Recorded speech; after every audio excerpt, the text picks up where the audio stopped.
അങ്ങനെ പറഞ്ഞു തരുമ്പോൾ നിങ്ങൾ എന്തായിരുന്നു നിങ്ങളുടെ പ്രതികരണം?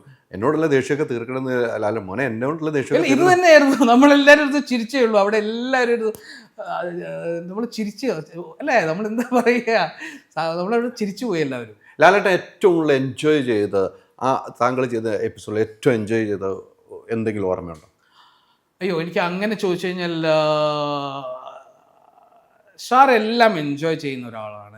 എനിക്ക് തോന്നുന്നു എല്ലാ എപ്പിസോഡിലും സാറിന് ഇപ്പം സാറിന് സങ്കടങ്ങൾ വരും ചില സമയത്ത് സംസാരിക്കുമ്പോൾ നമുക്കത് അറിയാൻ പറ്റും. സാറ് തിരിച്ചു വരുമ്പോൾ സാറിന് ചെറിയൊരു നനവുണ്ടാകും കണ്ണിൽ. സാറിന് എവിക്ഷൻ സാറ് പറയാറില്ല. ഇപ്പം നമ്മൾ നോക്കിക്കഴിഞ്ഞിട്ട് ഞാൻ ചെയ്ത മിക്കവരിലും എന്തെങ്കിലും ഗെയിമൊക്കെ കഴിഞ്ഞ് ബിഗ് ബോസ് ആയിരിക്കും ഇത്. സാറിന് അവിടെ ഒരു വിഷമമുണ്ട്. സാറിന് അറിയാം ഇത് ഷോ ആണ്, it's part of the show, has to happen. കാരണം ചില സമയത്ത് ചോദിക്കും ഇത്തവണ വിടണോ, വോട്ടിംഗ് ഒക്കെ കഴിഞ്ഞതല്ലേ, വിടാതിരിക്കുന്നില്ല അല്ലേ. Sir is very genuine in that way. ഇപ്പം എവിഷനെ പറ്റി പറഞ്ഞു. ഇപ്പം ഈ ലൈവ് സ്റ്റാർട്ട് ചെയ്തതിന് ശേഷം കുറേ റിവ്യൂവേഴ്സ് വന്നിട്ടുണ്ട്, ബിഗ് ബോസിൻ്റെ റിവ്യൂവേഴ്സ് വന്നിട്ടുണ്ട്. ഇപ്പം ഈ എവിഷൻ നടക്കുന്ന അവിടെ ഷൂട്ട് ഒരു പക്ഷെ കഴിഞ്ഞിട്ടുണ്ടാവില്ല, പക്ഷെ ആരാ എലിമിനേറ്റ് ആയെന്ന് ഇവിടെ കൃത്യമായിട്ട് വിവരം കിട്ടുന്നുണ്ട്. അപ്പോൾ ആ ഷോയുടെ ഒരു ഫ്ലുവൻസി അതിവിടെ നഷ്ടപ്പെടുകയാണ് ചെയ്യുന്നത്. എങ്ങനെയാണ് അവിടുന്ന് ഇൻഫർമേഷൻ എങ്ങനെയാണ് പുറത്തേക്ക് പോകുന്നത്, അതിൻ്റെ ഒരു സത്യാവസ്ഥ ഒരുപാട് സോഴ്സസ് ഉണ്ടാവാം. അല്ല, ഇപ്പം ഷോ ഇന്നലെ സ്റ്റാർട്ട് ചെയ്തതേ ഉള്ളൂ, പക്ഷെ ആരൊക്കെയാണ് മത്സരാർത്ഥികൾ എന്ന് നേരത്തെ കിട്ടി. പൂർണ്ണ രൂപം ഫ്രൈഡേ ഈവനിങ് നമ്മുടെ കയ്യിൽ കിട്ടി. അതെങ്ങനെയാണ് പുറത്തു പോകുന്നത്?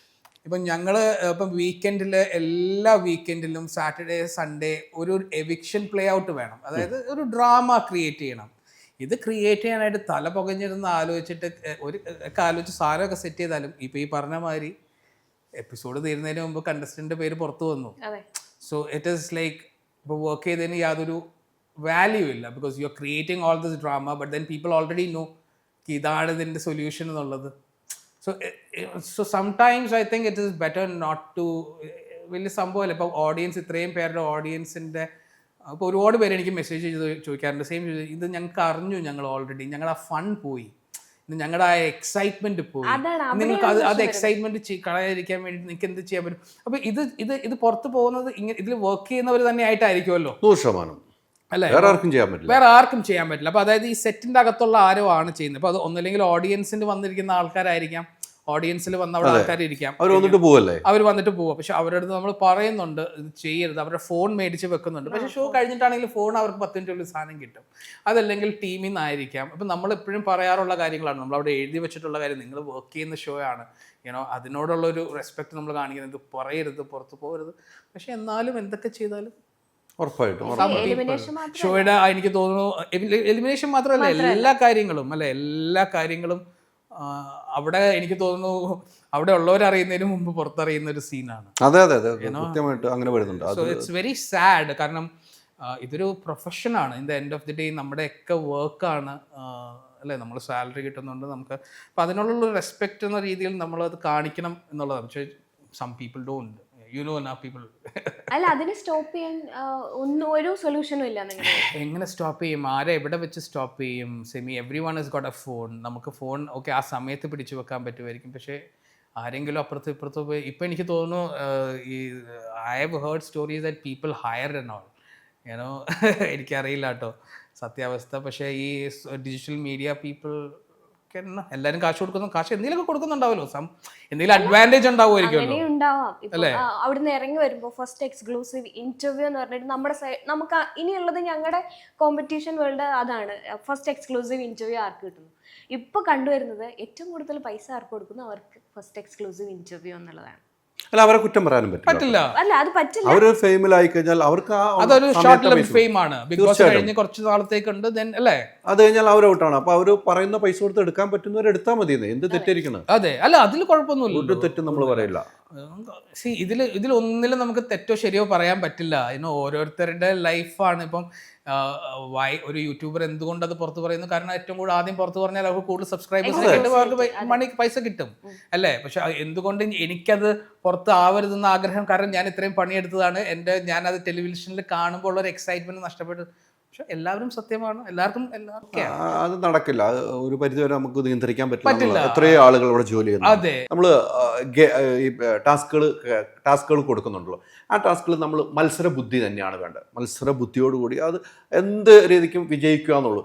ചില ആളുകൾ മാറി നിൽക്കുന്ന സാഹചര്യം ഉണ്ടാകും. ആ സാഹചര്യത്തിൽ ലാലേട്ടനൊക്കെ വലിയ രീതിക്ക് കുറ്റങ്ങൾ പറഞ്ഞിട്ടുണ്ട്.